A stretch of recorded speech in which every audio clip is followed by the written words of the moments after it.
Ajax. By Sophocles. Dramatis Personae. Athena. Odysseus. Ajax. Chorus of Salaminians. Tecmessa, concubine of Ajax. Messenger. Teucer, half-brother of Ajax. Menelaus. Agamemnon. Note. In translating the choric parts of the play, the aim has been to reproduce as closely as possible the metrical pattern and phrasing of the original, in such a way that one musical setting would fit both the Greek and the English words. How do you find this book? Any thoughts about the book or the author? Any suggestion for improvement? Please take a moment to share your thoughts in a comment. If you like it, share it with your friends who might enjoy it as well. Subscribe to keep in touch. Visit CompleteAudiobooks.com for more quality content. Ajax. Dawn. Before the tent of Ajax. Athena. Son of Laertes, ever do I behold thee, scheming to snatch some vantage o'er thy foes. And now among the tents that guard the ships of Ajax, camped at the army's outmost verge. Long have I watched thee hunting in his trail, and scanning his fresh prints, to learn if now he be within or forth, skilled in the chase. Thou seemest, as a keen-nosed Spartan hound. For the man but now has passed within his face, and slaughterous hands streaming with sweat and blood. No further need for thee to peer about inside these doors. But say what eager quest is thine, that I who know may give thee light. Odysseus. Voice of Athena, dearest of gods to me.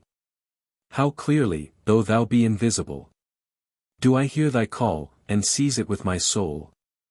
As when a bronze-mouthed Tyrian trumpet sounds. Rightly thou judgest that on a foe's trail, broad-shielded Ajax, I range to and fro. Him, and no other, I have long been tracking. This very night against us he has wrought a deed incredible, if in truth 'tis he. For we know nothing sure, but drift in doubt. Gladly I assumed the burden of this task. For not long since we found that our whole spoil had been destroyed, both herds and flocks, slaughtered by some man's hand, their guardians dead beside them. Now 'tis on him that all men lay this guilt. And a scout who had seen him swiftly bounding across the plain alone with reeking sword, informed me and bore witness. I forthwith, darting in hot chase, now pick out his tracks. But now, bewildered, know not whose they are. Timely thou comest. As in past days, so in days to come I am guided by thy hand. Athena. I know it, Odysseus, so on the path betimes. A sentinel friendly to thy chase I came. Odysseus. Dear mistress, do I labor to good purpose? Athena. No, 'twas by yonder man these deeds were wrought. Odysseus. And why did he so brandish a frenzied hand? Athena. In grievous wrath for Achilles' panoply. Odysseus. Why then upon the flocks did he make this onslaught? Athena. Your blood he deemed it was that stained his hand. Odysseus. Was this outrage designed against the Greeks? Athena. He had achieved it too, but for my vigilance. Odysseus. What bold scheme could inspire such reckless daring? Athena. By night he meant to steal on you alone. Odysseus. Did he come near us? Did he reach his goal? Athena. He stood already at the two chiefs' doors. Odysseus. What then withheld his eager hand from bloodshed? Athena. 'Twas I restrained him, casting on his eyes mastering notions of that baneful ecstasy that turned his rage on flocks and mingled droves of booty yet unshared, guarded by herdsmen. Then plunging amid the thronging horns he slew, smiting on all sides, and one while he fancied the Atridae were the captives he was slaughtering. Now, 'twas some other chief on whom he fell. And I, while thus he raved in maniac throes, urged him on, drove him into the baleful toils. Thereafter, when he had wearied of such labors, he bound with thongs such oxen as yet lived, with all the sheep, and drove them to his tents, as though his spoil were men, not horned cattle. Now lashed together in the hut he tortures them. But to thee too will I expose this madness, that seeing thou mayst proclaim it to all the Greeks. Boldly await him here, nor apprehend mischance, for I will turn aside his eyes, foiling his vision lest he see thy face. Hearken, thou who art pinioning with cords the wrists of captives, hither, I bid thee, come. Thou, Ajax, hear me, come to thy tent's door. Odysseus. What dost thou, Athena? Do not summon him forth. Athena. Abide in silence. Earn not the name of coward. Odysseus. Nay, by the gods, let him remain within. Athena. What dost thou dread? Was he not once a man? Odysseus. Yes, and to me a foeman, and still is. Athena. To mock foes, is not that the sweetest mockery? Odysseus. I am content he should remain indoors. Athena. To look upon a madman art thou afeard? Odysseus. Had he been sane, no fear had made me shrink. Athena. Even now he shall not see thee, near as thou art. Odysseus. How so, if still with the same eyes he sees? Athena. His orbs will I make dark, though vision is theirs. Odysseus. Well, all is possible, when 'tis a god contrives. Athena. Stand then silent, abiding as thou art. Odysseus. Stay I must. Yet I fain would be far hence. Athena. Ho, Ajax. Once again I summon thee. So slight is thy regard for thine ally. Ajax appears in the tent door, with a blood-stained scourge in his hand. As. O hail, Athena. Hail thou Zeus-born maid. Nobly hast thou stood by me. Now will I crown thee with trophies all of gold for this rich conquest. Athena. Thy words are welcome. But now tell me this.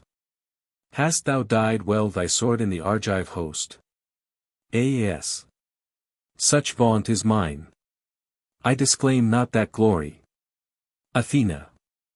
Against the Atridae didst thou arm thy hand? As. So that Ajax nevermore shall they insult. Athena. The men are dead, if rightly I take thy meaning. As. Yes, dead. Now let them rob me of my arms. Athena. 'Tis well.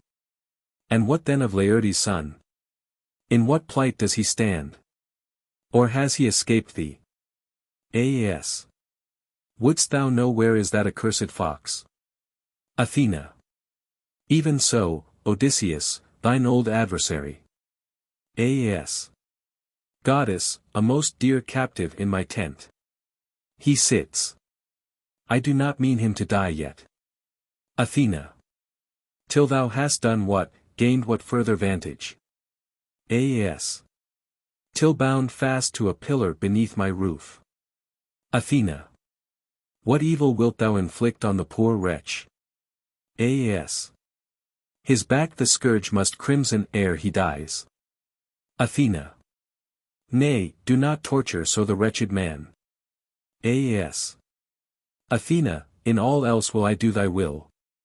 But his shall be no other doom than this. Athena. Thou then, since thy delight is to act thus, smite, spare not, abate not of thy intent. As. To my work I return, and thus I charge thee. As now, so always fight thou upon my side. Exit Ajax. Athena. Sayest thou, Odysseus, how great the strength of gods? Whom couldst thou find more prudent than this man? Or whom in act more valiant, when need called? Odysseus. I know none nobler, and I pity him. In his misery, albeit he is my foe. Since he is yoked fast to an evil doom. My own lot I regard no less than his. For I see well, not else are we but mere phantoms, all we that live, mere fleeting shadows. Athena. Warned therefore by his fate, never do thou thyself utter proud words against the gods. Nor swell with insolence, if thou shouldst vanquish some rival by main strength or by wealth's power. For a day can bring all mortal greatness low. And a day can lift it up. But the gods love the wise of heart, the froward they abhor. Exeunt Athena and Odysseus. Enter chorus of Salaminians. Chorus. Son of Telamon, lord of Salamis' isle. On its wave-washed throne mid the breaking sea. I rejoice when fair are thy fortunes. But weener thou art smitten by the stroke of Zeus. Or the vehement blame of the fierce-tongued Greeks. Then sore am I grieved, and for fear I quake. As a fluttering dove with a scared eye. Even so by rumor murmuring loud. Of the night late spent our ears are assailed. 'Tis a tale of shame, how thou on the plains, where the steeds roam wild, didst ruin the Danaan flocks and herds. Our spear-won booty as yet unshared. With bright sword smiting and slaughtering. Such now are the slanders Odysseus forges. And whispers abroad into all men's ears. Winning easy belief, so specious the tale. He is spreading against thee, and each new hearer rejoices more than he who told. Exulting in thy degradation. For the shaft that is aimed at the noble of soul smites home without fail, but whoe'er should accuse me of such misdeeds, no faith would he win. 'Tis the strong whom creeping jealousy strikes. Yet small men reft of help from the mighty can ill be trusted to guard their walls. Best prosper the lowly in league with the great. And the great have need to be served by the less. But none to the knowledge of such plain truths may lead minds witless and froward. Even such are the men who murmur against thee. And vainly without thine aid, O king, we strive to repel their accusing hate. For weener they are safe from the scorn of thy glance. They chatter and screech like birds in a flock. But smitten with dread of the powerful vulture. Doubtless at once, shouldst thou but appear. They will cower down dumbly in silence. Was it the Tauric Olympian Artemis? Oh, the dread rumor of woe. Parent of my grievous shame. Who drove thee forth to slaughter the herds of the people? In wrath perchance for some unpaid-for victory. Whether defrauded of glorious spoil, or offerings due for a stag that was slain? Or did the bronze-clad demon of battle, aggrieved on him who scorned the might of his succoring spear, plot revenge by nightly deception? Ne'er of itself had thy heart, son of Telamon, strayed into folly so far as to murder flocks and herds. Escape from heaven-sent madness is none, yet Apollo and Zeus avert these evil rumors of the Greeks. But should the story be false, these crafty slanders spread by the powerful kings, and by the child of the infamous Sisyphid line. No more, my master, thus in the tent by the sea. Hide thy countenance, earning an ill fame. Nay, but arise from thy seat, where'er so long wrapped in brooding pause from the battle thou hast lurked, arise. Heaven high kindle the flame of death. But the insolence of thy foes boldly thus wanders abroad in the wind-swept glens. Meanwhile all men mocking with venomous tongues taunt thee. But grief in my heart wanes not. Enter Tecmessa. Tecmessa, liegeman of Ajax, ship companions. Ye children of earth-sprung erected race. Lamentation is now our portion, to whom dear is the far-off house of Telamon. Now that the stern and terrible Ajax lies whelmed by a storm of turbid wildering fury. Chorus to what evil change from the day's woe now has night given birth? Thou daughter of Phrygian Teleudas, speak. For a constant love has valiant Ajax borne thee, his spear-won prisoner bride.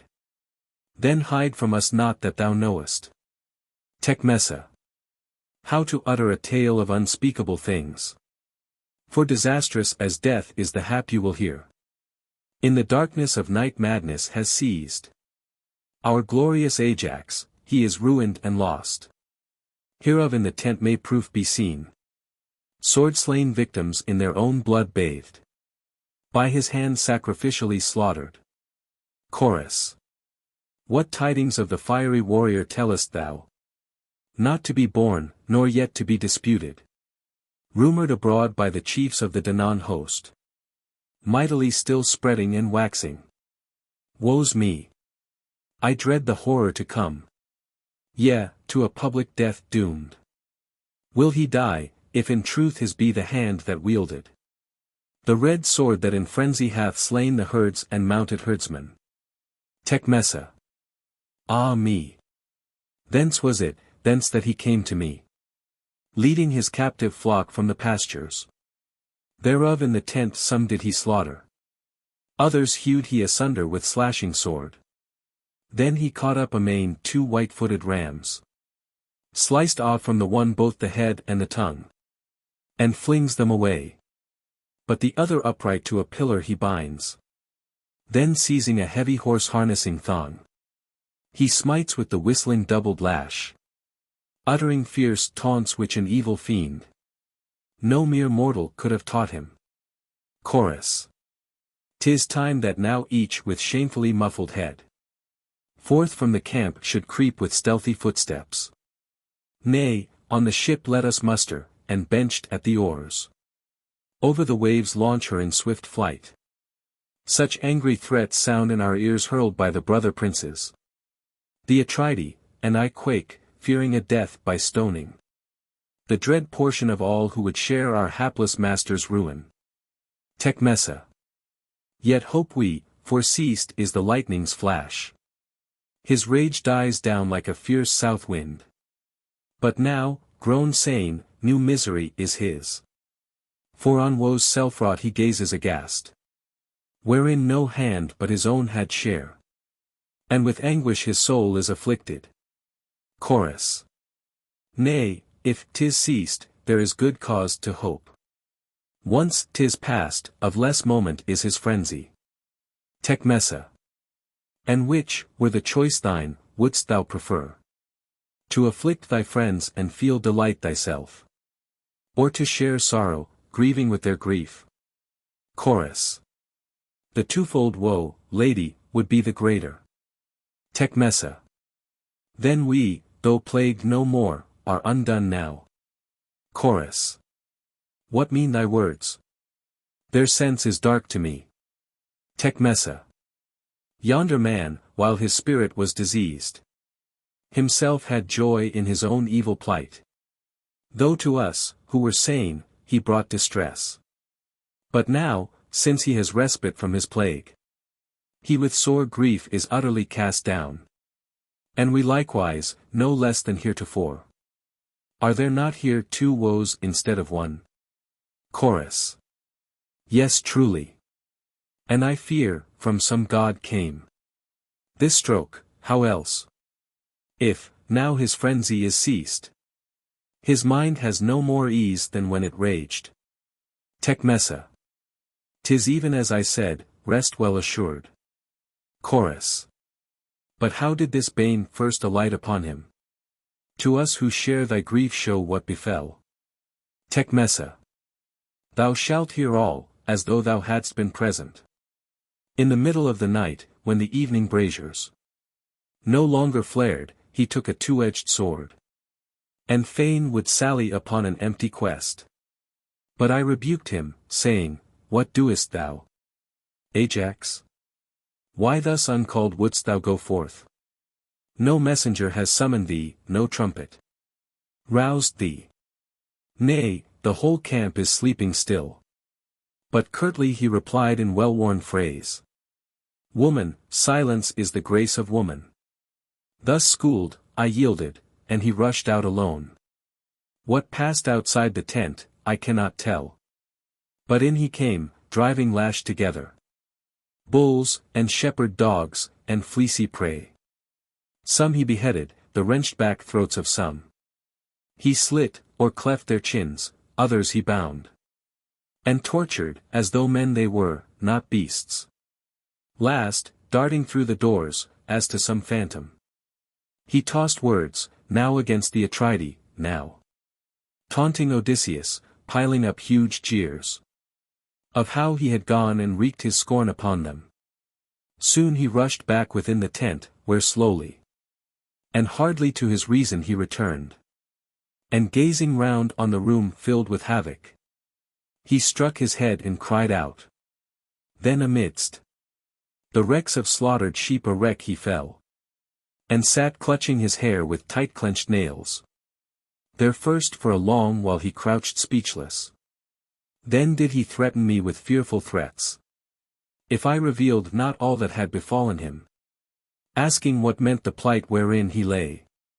And I, friends, terror-stricken, told him all. That had been done, so far as I had knowledge. Forthwith he broke forth into bitter wailing. Such as I ne'er had heard from him before. For always had he held that such laments befitted cowards only, and low-souled men. But uttering no shrill cries, he would express his grief in low groans, as of a moaning bull. But now prostrate beneath so great a woe. Not tasting food nor drink, he sits among the sword-slain beasts, motionless where he sank. And plainly he meditates some baleful deed. For so portend his words and lamentations. But, friends, 'twas for this cause I came forth. Enter and help, if help at all you can. For by friends' words men so bestead are won. Chorus. Child of Tolutas, fearful are thy tidings. That our prince has been maddened by his griefs. Aes, within. Alas! Woe, woe! Tecmessa. Soon, I fear, worse will follow. Heard you not? 'Twas Ajax. Oh, how dreadful was that cry! Aes. Alas! Woe, woe! Chorus. He seems either still frenzied, or else grieving. For his past frenzies, now he sees their work. Aes. Alas! My son, my son! Tecmessa. Woe's me! Eurysaces, 'tis for thee he calls. What can he purpose, where art thou, ah, woe! Aes. Teucer, come, where is Teucer? Will he never come back from cattle raiding, while I perish? Chorus. He seems in his right mind. But open the doors. Perhaps even the sight of me may sober him. She opens the doors. Ajax is revealed sitting among the slain beasts. Tecmessa. See, I have opened. You may now behold what he has done, and in what plight he lies. Aes. Alas! My shipmates and friends, you that alone to me loyal and true remain, of all friends alone. Behold how great a billow lately rising from the storm of blood surging around engulfs me. Chorus. Ah me, too true, it seems, was thy report. This sight reveals the work of no sane mind. Aes. Alas! My mates, skilled and tried in brave seamanship. Ye who embarking drove the wave-cleaving oar. In you alone I see a help and refuge from despair. Smite me, and spill my blood too. Chorus. Keep silence from dread words, nor curing ill. By ill, so swell the misery of this curse. Aes. Behold now the bold, the man stout of heart. Who ne'er shrank in fight against foes, behold. How I have spent my rage on beasts that feared no harm. Ah me, the mockery! To what shame am I brought low? Tecmessa. Ajax, my master, I entreat thee, speak not so. As. Away hence, I command thee. Take thyself elsewhere. Ai. Ai. Chorus. Oh, by the gods, we pray thee, yield to wisdom's voice. As. Oh, wretch that I was to allow those cursed foes to slip from my hands, and assaulting horned kine and goodly flocks, madly to spill their life in streams of dark blood. Chorus. Why still be afflicted, now the deed is done past cure? Never can these things be as though they had not been. As. Thou all-spying knave, of all deeds of shame. The prompt, easy tool, Odysseus the wise. Villain, of all the camp the most foul and vile. Huge laughter doubtless shakes thee now for sheer delight. Chorus. As God appoints, so every man laughs or laments. As. Would I might meet him, crushed and broken though I be. Alas! Woe, woe! Chorus. Speak no proud words. Sayest thou not to what woe thou art sunk? As. Zeus, of my fathers the sire. Might I but kill that hateful and crafty dissembler. Yea, and those two brother kings, partners in pride. Then last myself to perish. Tecmessa. If thus thou prayest, pray therewith for me, that I die with thee.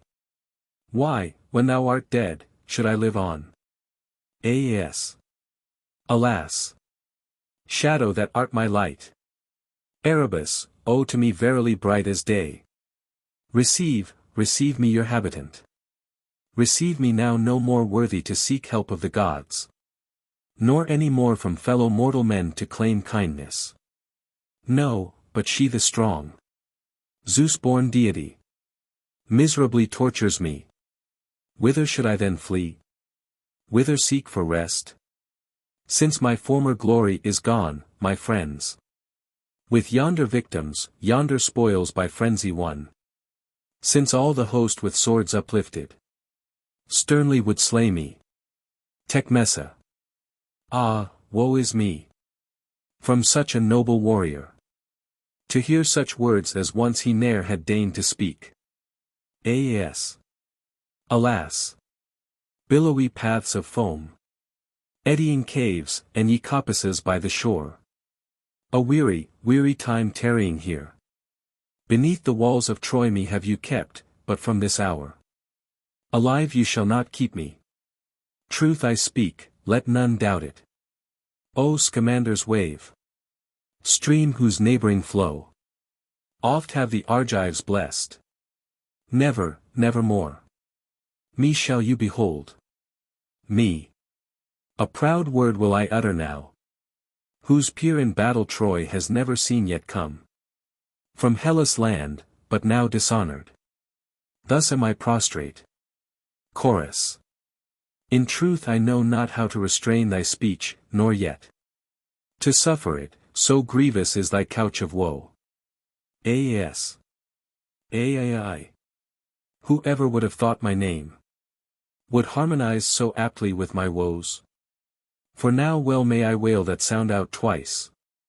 Yea thrice, such woeful destinies are mine. Whose father from this land of Ida won fame's noblest guerdon over the whole host, and crowned with praises only sailed back home. But I, his son, who to the selfsame Troy came after him, in might no less than he, nor rendering meaner service by my deeds, dishonored by the Argives perish thus. Yet this methinks I know for truth, were now Achilles living and called on to a judge, as the award of valor his own arms, no man's hand would have grasped them before mine. But now the Atridae to a scheming knave have dealt them, thrusting by my valiant deeds. And if these eyes, these wits had not in frenzy Swerved from my purpose, never would they thus pervert judgment against another man. But the irresistible fierce-eyed goddess, even as I was arming my right hand to slay them, foiled me, smiting me with a maddening plague, so that I stained my hand butchering these cattle. Thus my foes mock me, escaped beyond my reach, through no goodwill of mine, but if a god thwart vengeance, even the base may escape the nobler. And what should I now do, who manifestly to heaven am hateful, whom the Greeks abhor, whom every Trojan hates, and this whole land? Shall I desert the beached ships, and abandoning the Atridae, sail home o'er the Aegean Sea? With what face shall I appear before my father Telamon? How will he find heart to look on me, stripped of my championship in war? That mighty crown of fame that once was his? No, that I dare not. Shall I then assault Troy's fortress, and alone against them all achieve some glorious exploit and then die? No, I might gratify the Atridae thus. That must not be. Some scheme let me devise, which may prove to my aged sire that I, his son, at least by nature am no coward. For 'tis base for a man to crave long life, who endures never varying misery. What joy can be in day that follows day, bringing us close then snatching us from death? As of no worth would I esteem that man, who warms himself with unsubstantial hopes. Nobly to live, or else nobly to die, befits proud birth. There is no more to say. Chorus. The word thou hast uttered, Ajax, none shall call bastard, but the true offspring of thy soul. Yet pause. Let those who love thee overrule thy resolution. Put such thoughts aside. Tecmessa. O my lord Ajax, of all human ills, greatest is fortune's wayward tyranny. Of a free father was I born the child, one rich and great as any Phrygian else. Now am I a slave, for so the gods, or rather, thy warrior's hand, would have it. Therefore since I am thy bedfellow, I wish thee well, and I entreat thee by domestic Zeus, and by the embraces that have made me thine, doom me not to the cruel taunts of those who hate thee, left a bond-slave in strange hands.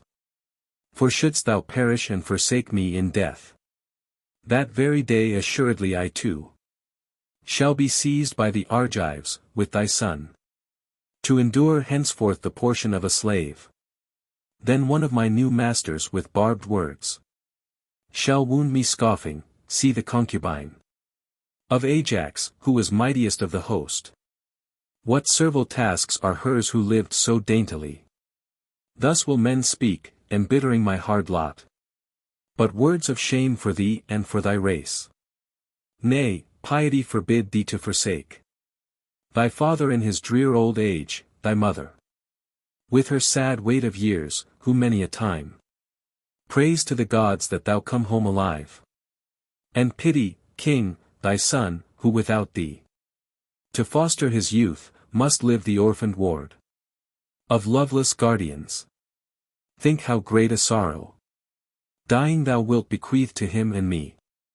For I have nothing left to look to more, save thee.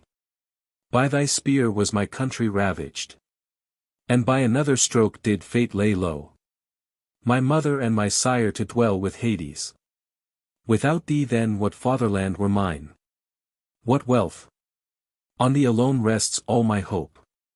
Oh, take thought for me too. Do we not owe remembrance, where we have met with any joy? For kindness begets kindness evermore. But he who from whose mind fades the memory of benefits, noble is he no more. Chorus. Ajax, would that thy soul would feel compassion, as mine does. So wouldst thou approve her words. As. Verily my approval shall she win, if only she find heart to do my bidding. Tecmessa. Dear Ajax, in all things will I obey. Ajax. Then bring me here my son, for I would see him. Tecmessa. Nay, but I sent him from me in my fears. Aas. During my late affliction, is that thy meaning? Tecmessa.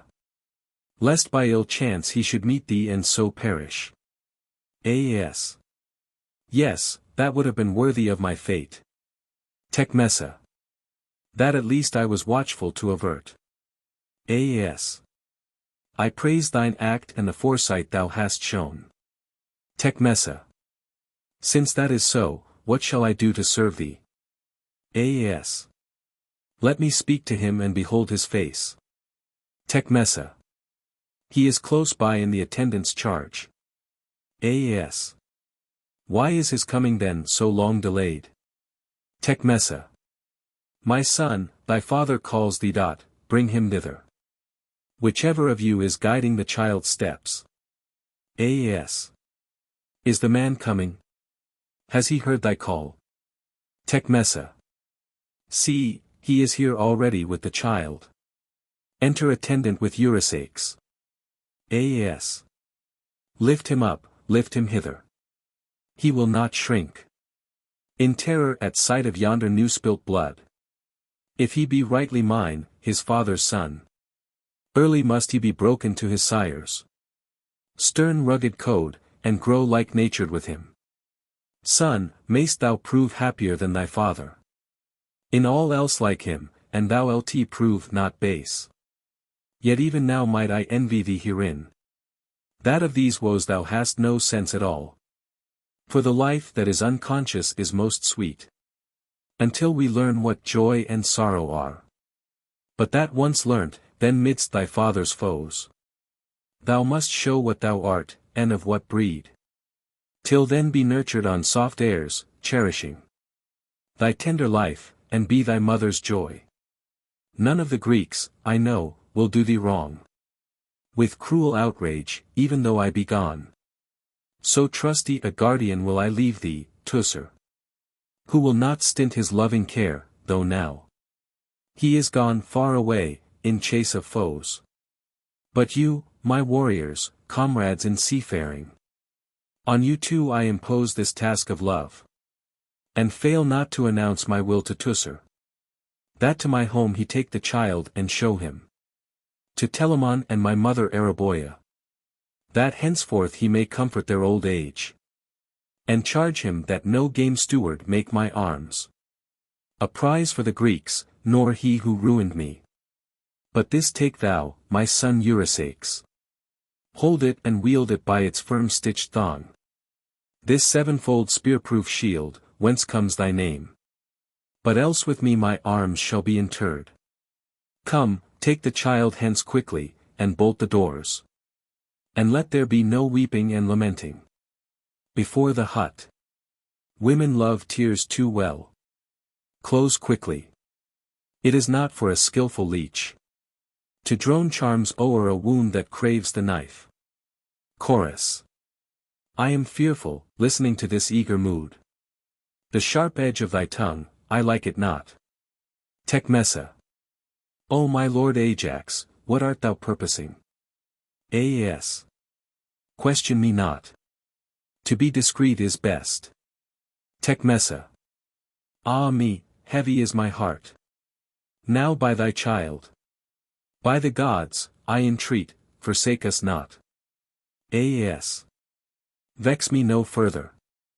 Knowst thou not that I to the gods owe no duty any more? Tecmessa. Utter no proud words.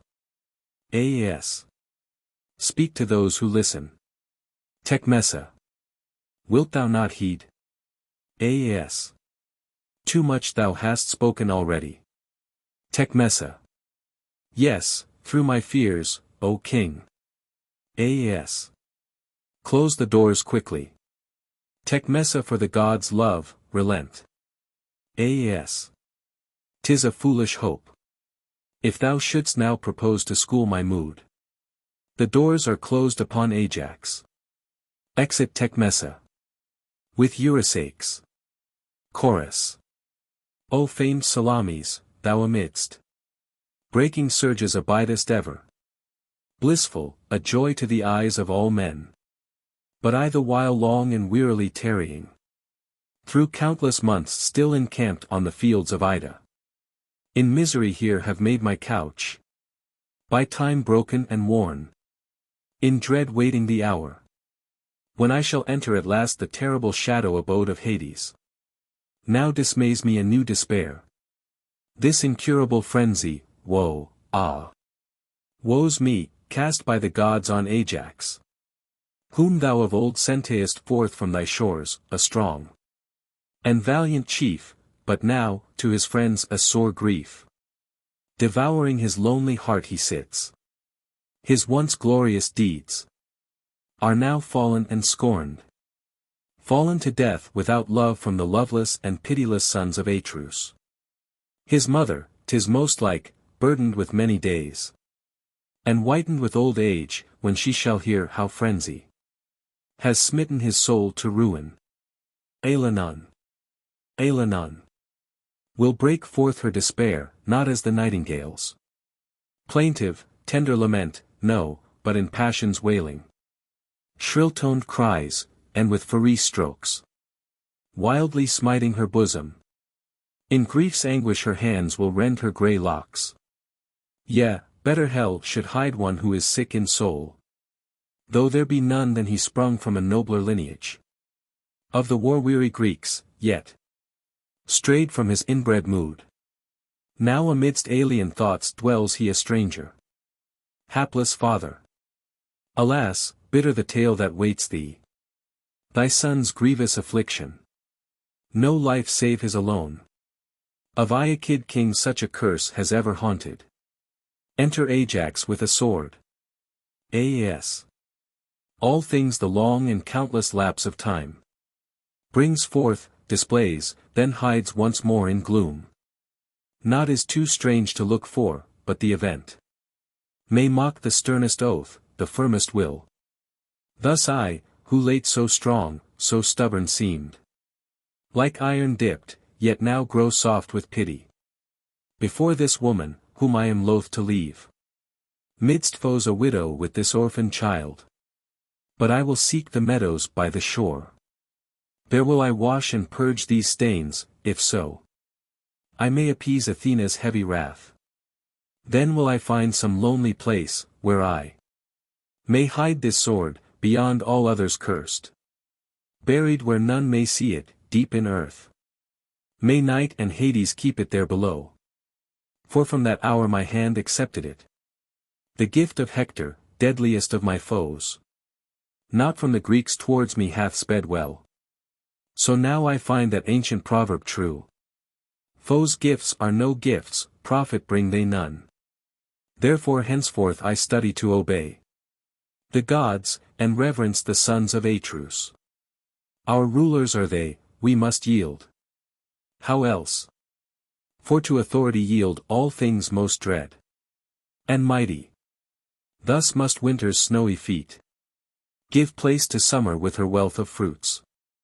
And from her weary round doth night withdraw, that day's white steeds may kindle heaven with light.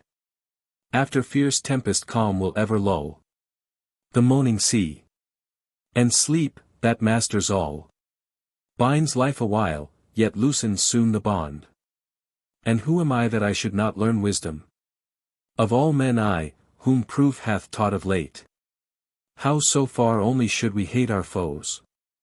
As though we soon might love them, and so far do a friend service, as to one most like some day to prove our foe. Since oftenest men in friendship but a faithless haven find. Thus well am I resolved. Thou, woman, pass within, and pray the gods that all things so may be accomplished as my heart desires. And you, friends, heed my wishes as she doth. And when he comes, bid Teucer he must guard my rights at need, and withal stand your friend. For now I go whither I needs must pass.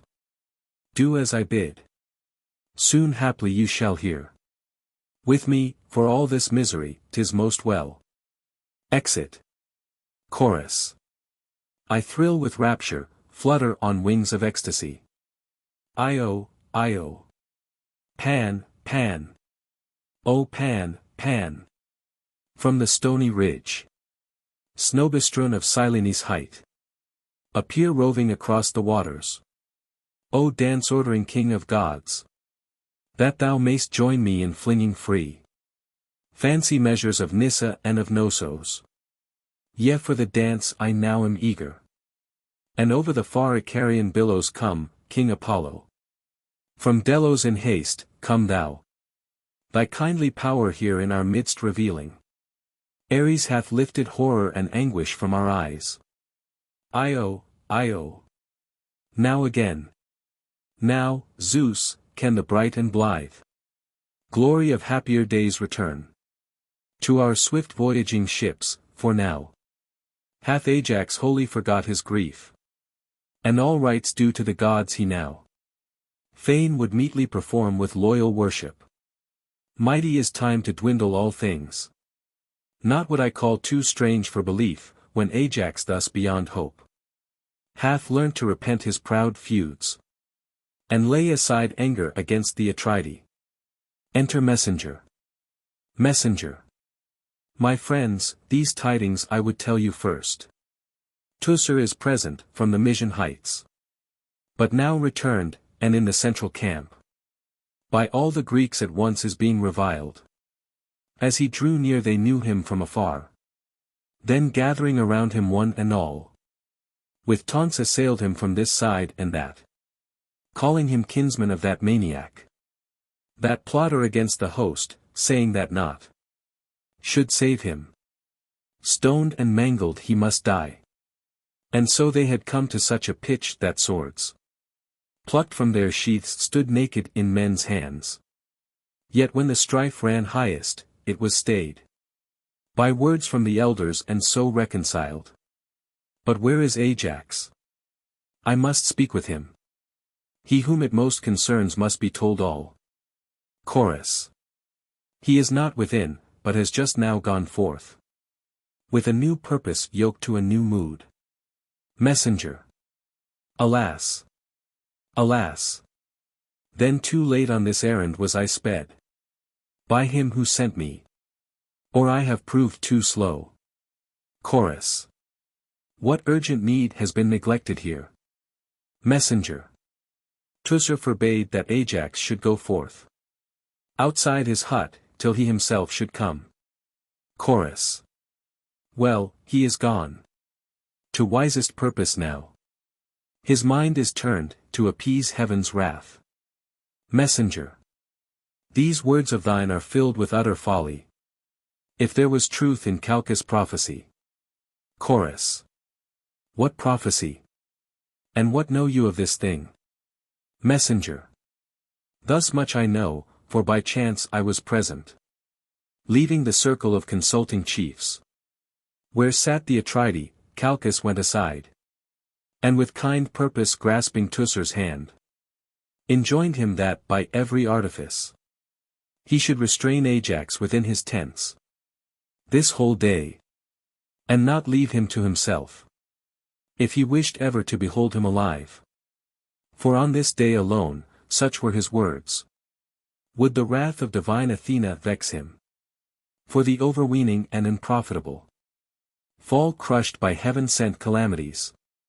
So the seer spoke, Weener one born a man has conceived thoughts too high for man's estate. And this man, when he first set forth from home, showed himself foolish, when his father spoke to him wisely, my son, seek victory by the spear, but seek it always with the help of heaven.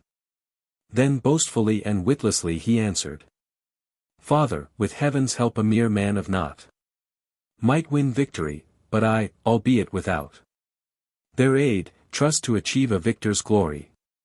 Such was his proud vaunt. Then a second time, answering divine Athena, when she urged him to turn a slaughterous hand upon his foes, he gave voice to this dire, blasphemous boast. Goddess, stand thou beside the other Greeks. Where I am stationed, no foe shall break through. By such words and such thoughts too great for man, did he provoke Athena's pitiless wrath. But if he lives through this one day, perchance, should heaven be willing, we may save him yet. So spoke the seer, and Teucer from his seat, no sooner risen, sent me with this mandate, for you to observe. But if we have been forestalled, that man lives not, or Calchas is no prophet. Chorus. Woeful Tecmessa, woman born to sorrow, come forth and hear this man who tells of a peril that grazes us too close for our mind's ease. Enter Tecmessa. Tecmessa. Why alas do you break my rest again, after brief respite from relentless woes? Chorus. Give hearing to this messenger, who brings tidings that grieve me of how Ajax fares. Tecmessa. Ah me, what sayest thou, man? Are we undone? Messenger. I know not of thy fortune, but for Ajax, if he be gone abroad, my mind misgives. Tecmessa. Yes, he is gone. I am racked to know thy meaning. Messenger. Teucer commands you to keep him within doors, and not to let him leave his tent alone. Tecmessa. And where is Teucer, and why speaks he thus? Messenger. He has but now returned, and he forebodes that this going forth will prove fatal to Ajax. Tecmessa. Woe's me, alas! From whom has he learned this? Messenger. From the seer, the austere sun, this very day, which is fraught either with his death or life. Tecmessa. Ah me, pay friends, avert this threatening doom. Speed some of you to hasten Teucer hither. Others go search the bays, some west, some east, and track my lord's ill omen going forth. Yes, now I know I have been deceived by him, and from his former favor quite cast out. Alas, child, what shall I do? Sit still I must not. But far as I have strength I too will go. Let us start quickly, 'tis no time for loitering, if we would save one who is in haste to die. Chorus. I am ready, as not words alone shall prove, but speed of act and foot to make words good. The scene changes to a lonely place by the seashore. Ajax alone. As. The slayer stands so that his edge may cleave. Most surely, if there be leisure for such thought, being the gift of Hector, of all friends, most unloved, and most hateful to my sight, then it is planted in Troy's hostile soil, new sharpened on the iron-biting wet. And heedfully have I planted it, that so, with a swift death it proved to me most kind. Thus have I made all ready. Next be thou the first, Zeus, to aid me, as is right. It is no mighty boon that I shall crave. Send some announcer of the evil news to Teucer, that he first may lift me up, when I have fallen upon this reeking sword, lest ere he come some enemy should espy me, and cast me forth to dogs and birds of prey. This, O Zeus, I entreat thee, and likewise call on Hermes, guide to the underworld, to lay me asleep without a struggle, at one swift bound, when I have thrust my heart through with this sword. Next I call on those maidens ever living, and ever watchful of all human miseries, the dread swift-striding Erinyes, that they mark how by the Atridae I have been destroyed, and these vile men by a vile doom utterly may they cut off, even as they see me here. Come, O ye swift avenging Erinyes, spare not, touch with affliction the whole host. And thou, whose chariot mounts up the steep sky, thou sun, when on the land where I was born, thou shalt look down, check thy gold-spangled reign, and announce my disasters and my doom to my aged sire and her who nurtured me. She, woeful woman, when she hears these tidings, will wail out a loud dirge through all the town. But I waste labor with this idle moan. The act must now be done, and that with speed. O death, death, come now and look upon me. No, 'tis there I shall meet and speak to thee. But thee, bright daylight which I now behold. And Helios in his chariot I accost. For this last time of all, and then no more. O sunlight! O thou hallowed soil, my own! Salamis, stablished seat of my sire's hearth. And famous Athens, with thy kindred race. And you, ye springs and streams, and Trojan plains. Farewell, all ye who have sustained my life. This is the last word Ajax speaks to you. All else in Hades to the dead will I say. He falls upon his sword. Enter Semi-Chorus. 1. Semi-Chorus 1. 'Tis toil on toil, and toil again. Where? Where have not my footsteps been? And still no place reveals the secret of my search. But hark! There again I hear a sound. Enter Semi-Chorus. 2. Semi-Chorus 2. 'Tis we, the ship companions of your voyage. Semi-Chorus 1. Well, how now? Semi-Chorus 2. We have searched the whole coast westward from the ship. Semi-Chorus 1. You have found not. Semi-Chorus 2. A deal of toil, but nothing more to see. Semi-Chorus 1. Neither has he been found along the path that leads from the eastern glances of the sun. Chorus from whom, oh from whom? What hard son of the waves? Plying his weary task without thought of sleep. Or what Olympian nymph of hill or stream that flows down to the Bosporus shore? Might I have tidings of my lord? Wandering somewhere seen. Fierce of mood. Grievous it is. When I have toiled so long, and ranged far and wide. Thus to fail, thus to have sought in vain. Still the afflicted hero nowhere may I find. Tecmessa. Alas, woe, woe. Chorus. Whose cry was it that broke from yonder copse? Enter Tecmessa. Tecmessa. Alas, woe is me. Chorus. It is the hapless spear-won bride I see. Tecmessa, steeped in that wail's agony. Tecmessa. I am lost, destroyed, made desolate, my friends. Chorus. What is it? Speak. Tecmessa. Ajax, our master, newly slaughtered lies. Yonder, a hidden sword sheathed in his body.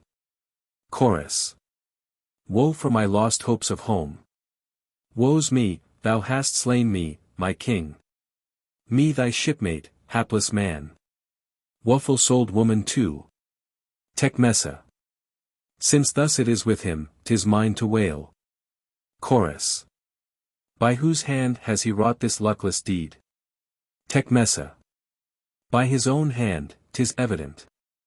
This sword, whereon he fell, planted in earth, convicts him. Chorus. Woe for my blind folly. Lone in thy blood thou liest, from friends' help afar. And I the wholly witless, the all unwary, forbore to watch thee. Where lieth the fatally named, intractable Ajax? Tecmessa. None must behold him. I will shroud him wholly in this enfolding mantle, for no man who loved him could endure to see him thus. Through nostrils and through red gash spouting up the darkened blood from his self-stricken wound. Ah me, what shall I do? What friend shall lift thee? Where is Teucer? Timely indeed would he now come to compose duly his slain brother's corpse. Hapless Ajax, who wast once so great, now even thy foes might dare to mourn thy fall. Chorus. 'Twas fate's will, alas, 'twas fate then for thou, stubborn of soul at length to work out a dark doom of ineffable miseries. Such the dire fury of passionate hate. I heard thee utter fierce of mood. railing at Atreus' sons. Night by night, day by day. Verily then it was the sequence of woes. First began, when as the prize of worth fatally was proclaimed the golden panoply. Tecmessa. Alas, woe, woe. Chorus. A loyal grief pierces thy heart, I know. Tecmessa. Alas, woe, woe. Chorus. Woman, I marvel not that thou shouldst wail. And wail again, reft of a friend so dear. Tecmessa. 'Tis thine to surmise, mine to feel, too surely. Chorus. 'Tis even so. Tecmessa. Ah, my child, to what bondage are we come? Seeing what cruel taskmasters will be ours. Chorus. Ah me, at what dost thou hint? What ruthless, unspeakable wrong? From the Atridae fearest thou? But may heaven avert that woe. Tecmessa. Ne'er had it come to this save by heaven's will. Chorus. Yes, too great to be borne this heaven-sent burden. Tecmessa. Yet such the woe which the dread child of Zeus, Pallas, has gendered for Odysseus' sake. Chorus. Doubtless the much-enduring hero in his dark spy's soul exults mockingly, and laughs with mighty laughter at these agonies of a frenzied spirit. Shame! Shame! Sharers in glee at the tale are the royal Atridae. Tecmessa. Well, let them mock and glory in his ruin. Perchance, though while he lived they wished not for him, they yet shall wail him dead, when the spear fails them. Men of ill judgment oft ignore the good that lies within their hands, till they have lost it. More to their grief he died than to their joy, and to his own content. All his desire he now has won, that death for which he longed. Why then should they deride him? 'Tis the gods must answer for his death, not these men, no. Then let Odysseus mock him with empty taunts. Ajax is no more with them, but has gone, leaving to me despair and lamentation. Teucer. Alas, woe, woe. Chorus. Keep silence.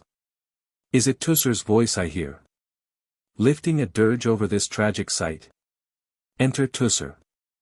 Teucer. O brother Ajax, to mine eyes most dear, can it be thou hast fared as rumor tells? Chorus. Yes, he is dead, Teucer, of that be sure. Teucer. Alas, how then can I endure my fate? Chorus. Since thus it is. Teucer. O wretched, wretched me. Chorus. Thou hast cause to moan. Teucer. O swift and cruel woe. Chorus. Too cruel, Teucer. Teucer. Woe is me. But say, his child, where shall I find him? Tell me where. Chorus. Alone within the tent. Teucer, to Tecmessa. Then with all speed. Go, bring him thither, lest some foe should snatch him. Like a whelp from a lioness bereaved. Away. See it done quickly. All men are wont to insult over the dead, once they lie low. Exit Tecmessa. Chorus.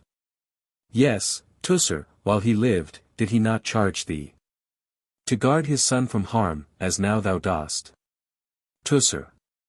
O sight most grievous to me of all sights, that ever I have looked on with my eyes, and hatefullest of all paths to my soul, this path that now has led me to thy side. O dearest Ajax, when I heard thy fate, while seeking thee I tracked thy footsteps out. For a swift rumor, as from some god, ran through the Greek host that thou wast dead and gone. While yet far off I heard it, and groaned deep in anguish. Now I see, and my life dies. I me uncover. Let me behold woe's very worst. O ghastly sight! Victim of ruthless courage.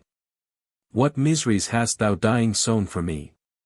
Whither, among what people, shall I go? Who in thy troubles failed to give thee succor? O doubtless Telamon, thy sire and mine, with kind and gracious face is like to greet me.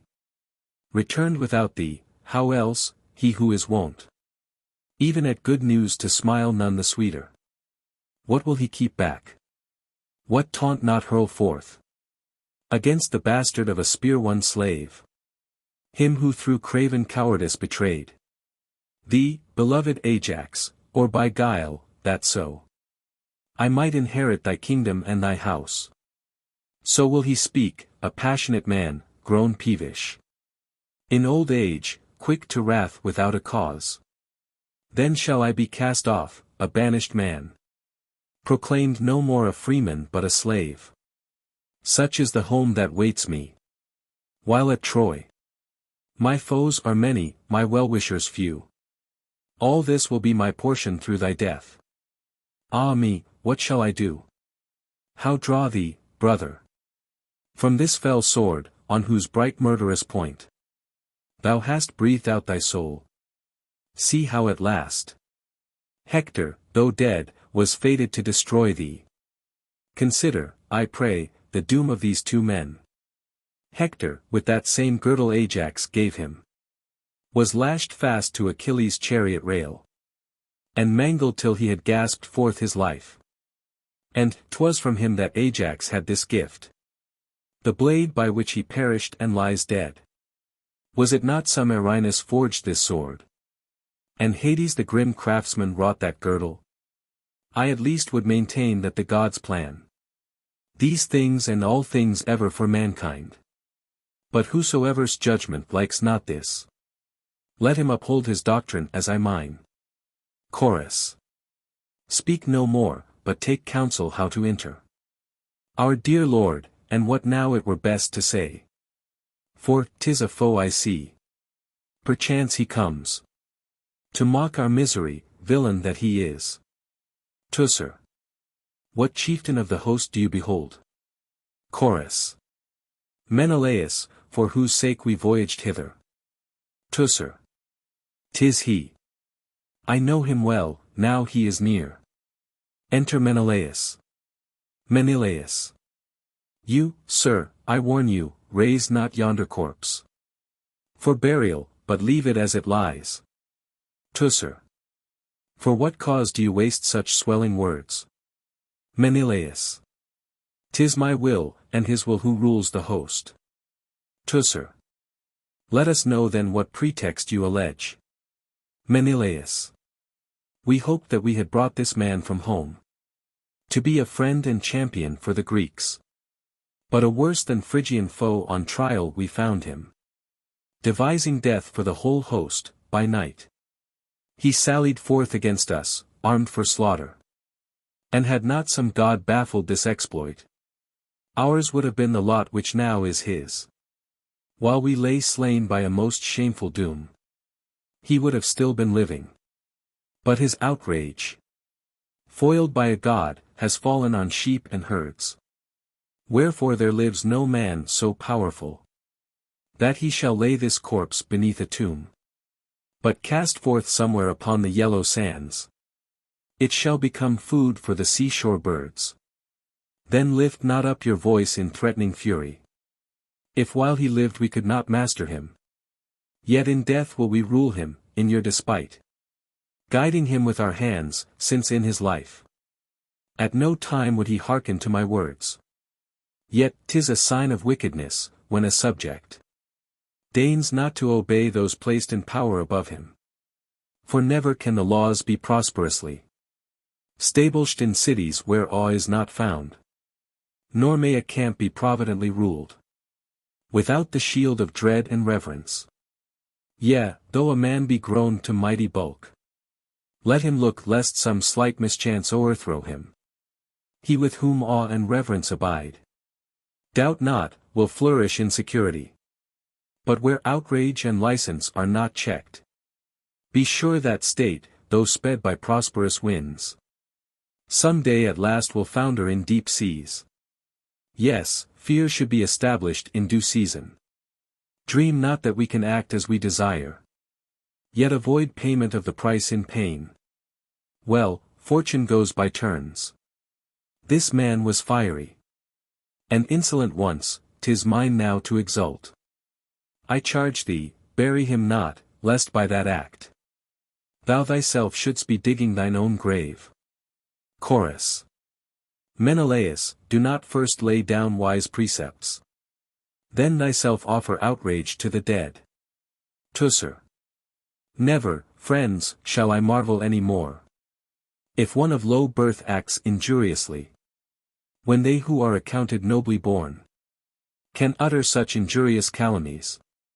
To Menelaus. Come, once more speak. You say you brought him hither, took him to be a champion of the Greeks. Did he not sail as his own master, freely? How are you his chieftain? How have you the right to lord it o'er the folk he brought from home? As Sparta's lord you came, not as our master. In no way was it your prerogative to rule him, any more than he could you. As vassal of others you sailed hither, not as captain of us all, still less of Ajax. Go, rule those whom you may rule, chastise them with proud words. But this man, though you forbid me, I, and your fellow captain, by just right, will I lay in his grave, scorning your threats. It was not for the sake of your lost wife he came to Troy, like your toil-broken serfs, but for the sake of oaths that he had sworn. Not for yours. What cared he for nobodies? Then come again and bring more heralds hither, and the captain of the host. For such as you, I would not turn my head, for all your bluster. Chorus. Such speech I like not either, in peril's midst. For harsh words rankle, be they ne'er so just. Menelaus. This bowman, it seems, has pride enough to spare. Teucer. Yes, 'tis no mean craft I have made my own. Menelaus. How big would be your boasts, had you a shield? Teucer. Shieldless, I would outmatch you panoplied. Menelaus. How terrible a courage dwells within your tongue. Teucer. He may be bold of heart whose side right favors. Menelaus. Is it right that my assassin should be honored? Teucer. Assassin? How strange, if, though slain, you live. Menelaus. Heaven save me, I was slain in his intent. Teucer. Do not dishonor then the gods who saved you. Menelaus. What, I rebel against the laws of heaven. Teucer. Yes, if you come to rob the dead of burial. Menelaus. My own foes. How could I endure such wrong? Teucer. Did Ajax ever confront you as your foe? Menelaus. He loathed me, and I him, as well you know. Teucer. Because to defraud him you intrigued for votes. Menelaus. It was the judges cast him, and not I. Teucer. Much secret villainy you could make seem fair. Menelaus. That saying will bring someone into trouble. Teucer. Not greater trouble than we mean to inflict. Menelaus. My one last word, this man must not have burial. Teucer. Then hear my answer, burial he shall have. Menelaus. Once did I see a fellow bold of tongue, who had urged a crew to sail in time of storm. Yet no voice had you found in him, when winds began to blow. But hidden beneath his cloak, the mariners might trample on him at will. And so with you and your fierce railleries. Perchance a great storm, though from a little cloud, its breath proceed, shall quench your blatant outcry. Teucer. And I once saw a fellow filled with folly, who gloried scornfully in his neighbor's woes. So it came to pass that someone like myself, and of like mood, beholding him spoke thus. Man, act not wickedly towards the dead. Or, if thou dost, be sure that thou wilt rue it. Thus did he monish that infatuate man. And lo! Yonder I see him, and as I think, he is none else but thou. Do I speak riddles? Menelaus. I go. It were disgrace should any know. I had fallen to chiding where I might chastise. Teucer. Begone then. For to me 'twere worse disgrace, that I should listen to a fool's idle blustering. Exit Menelaus. Chorus. Soon mighty and fell will the strife be begun. But speedily now, Teucer, I pray thee, seek some fit place for his hollow grave, which men's memories evermore shall praise, as he lies there mouldering at rest. Enter Tecmessa with Eurysaces. Teucer. Look yonder, where the child and wife of Ajax are hastening hither in good time to tend the funeral rites of his unhappy corpse. My child, come hither. Stand near and lay thy hand, as a suppliant on thy father who begot thee, and kneel imploringly with locks of hair held in thy hand, mine, and hers, and last thine, the suppliant's treasure. But if any Greek by violence should tear thee from this corpse, for that crime from the land may he be cast unburied, and his whole race from the root cut off, even as I sever this lock. There, take it, boy, and keep it. Let none seek to move thee, but still kneel there and cling fast.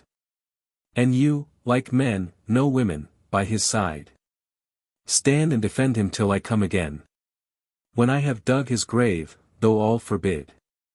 Exit Teucer. Chorus.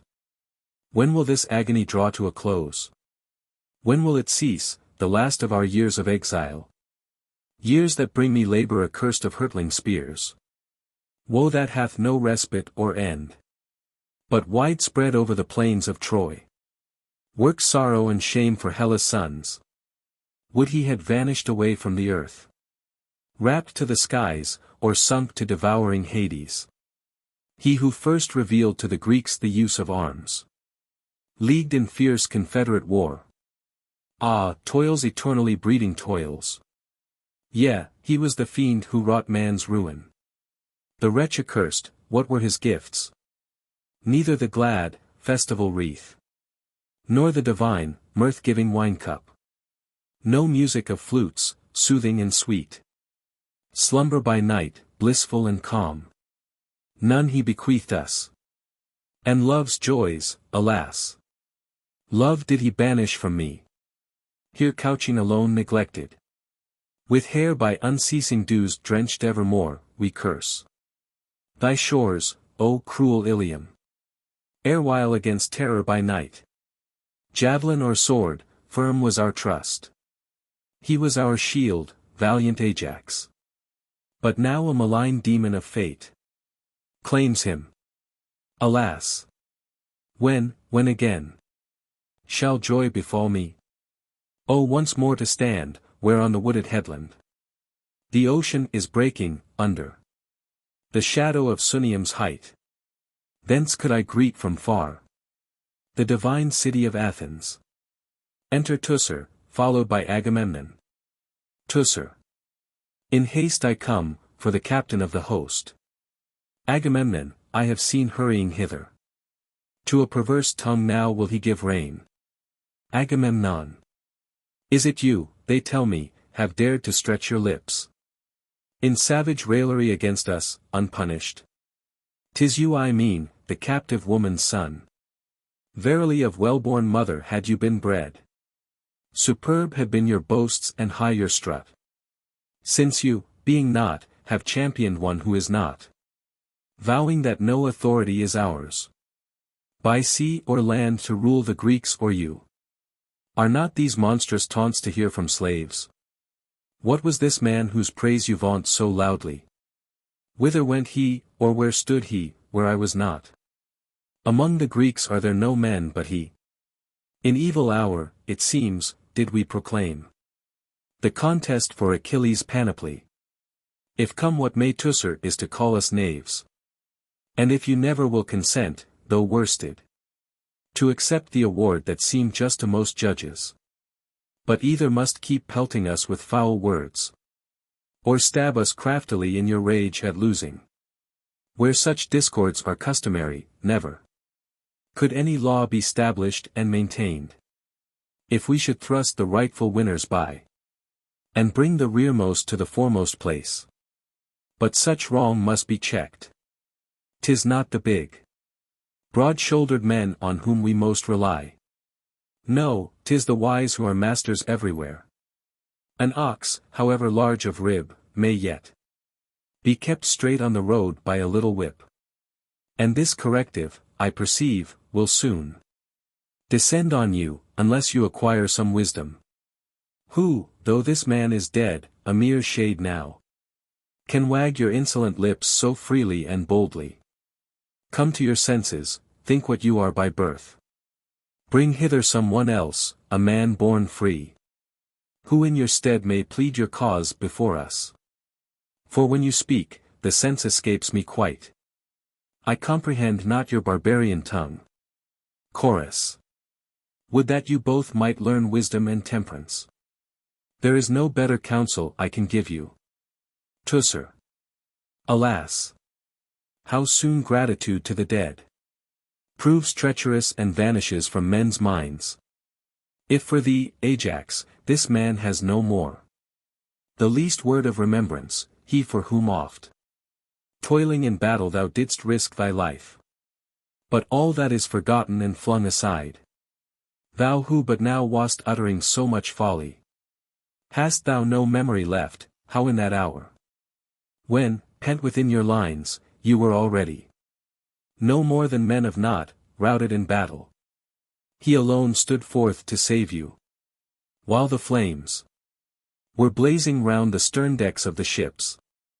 Already, and while Hector, leaping high across the trench, charged down upon the hulls.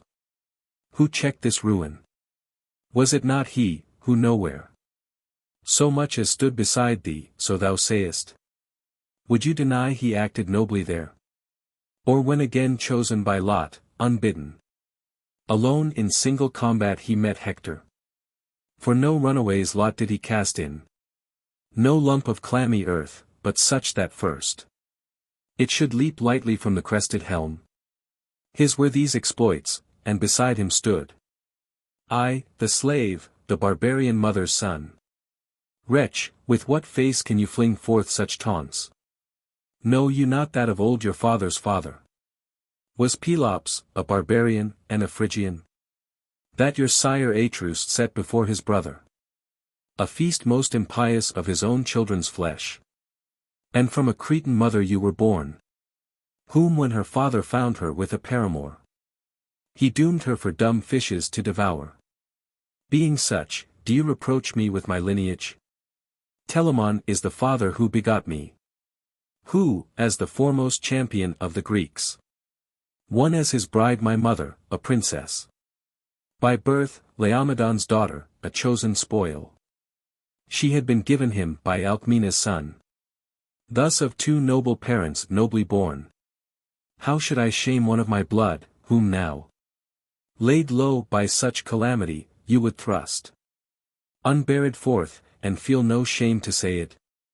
But of this be sure, wheresoever you may cast him, us three also with him will you cast forth. For it beseems me in his cause to die, in sight of all, rather than for the sake of your wife, or your brothers should I say. Look then not to my interest, but your own. For if you assail me, you shall soon wish rather to have been a coward than too bold against me. Enter Odysseus. Chorus. In good time. King Odysseus, hast thou come? If 'tis thy purpose not to embroil but reconcile. Odysseus. What is it, friends? Far off I heard high words from the Atridae over this hero's corpse. Agamemnon. Royal Odysseus, but now from this man we have been listening to most shameful taunts. Odysseus. How shameful? I could find excuse for one who, when reviled, retorts with bitter words. Agamemnon. Yes, I repaid his vile deeds with reviling. Odysseus. What has he done thee whereby thou art wronged? Agamemnon. He says he will not leave yon corpse unhonored by sepulture, but will bury it in my spite. Odysseus. May now a friend speak out the truth, yet still, as ever ply his or in stroke with thine. Agamemnon. Speak, I should be witless else, for thee. Of all the Greeks I count the greatest friend. Odysseus. Then listen. For the gods' sake venture not thus ruthlessly to cast forth this man unburied. And in no wise let violence compel thee to such deep hate that thou shouldst tread down justice. Once for me too this man was my worst foe. From that hour when I won Achilles' arms. Yet, though he was such towards me, I would not so repay him with dishonor as to deny that of all Greeks who came to Troy, no hero so valiant save Achilles have I seen.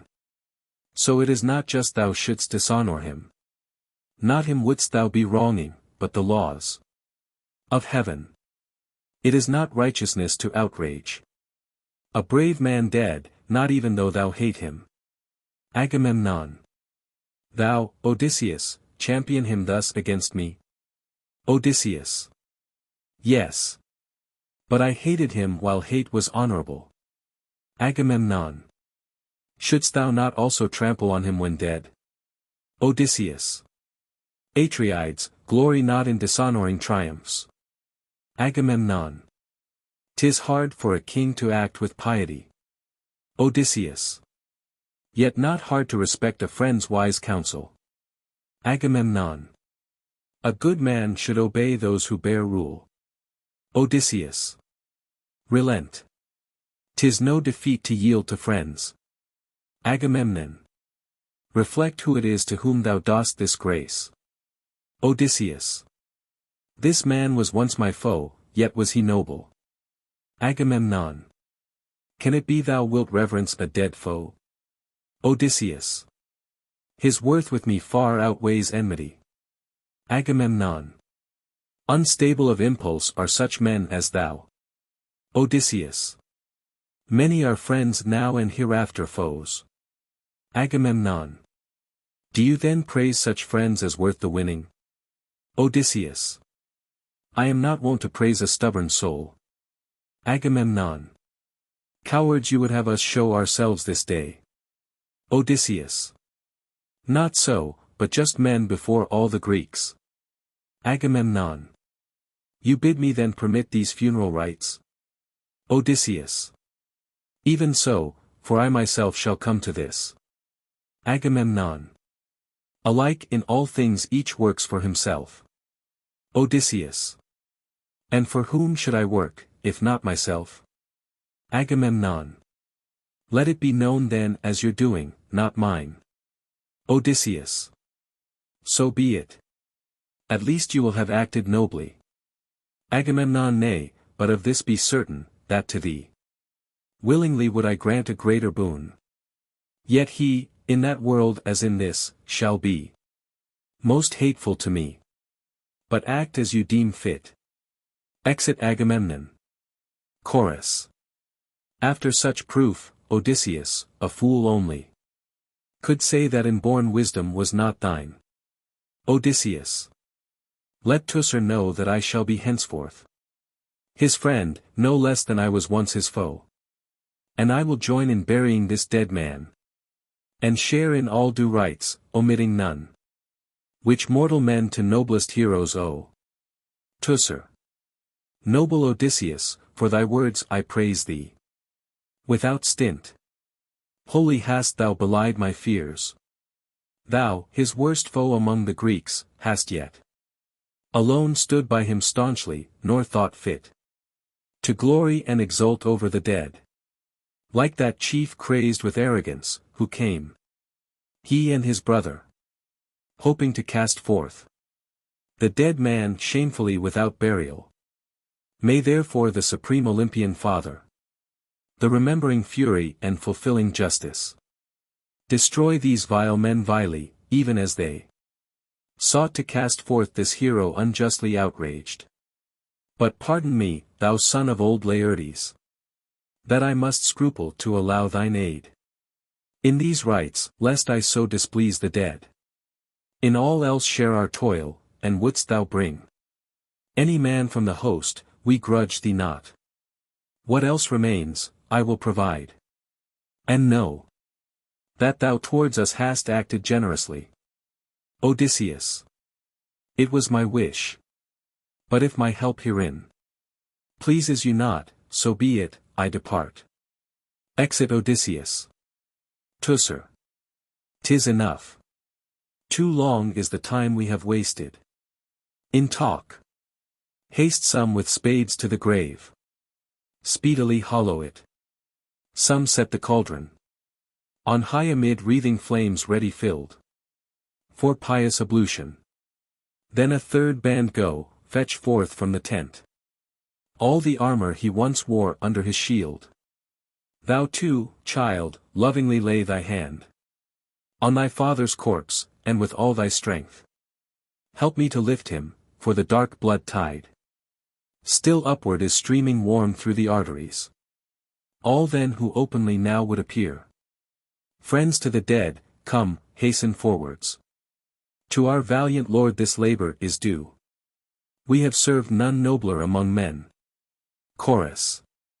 Unto him who has seen may manifold knowledge come.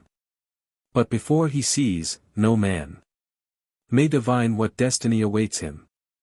The End.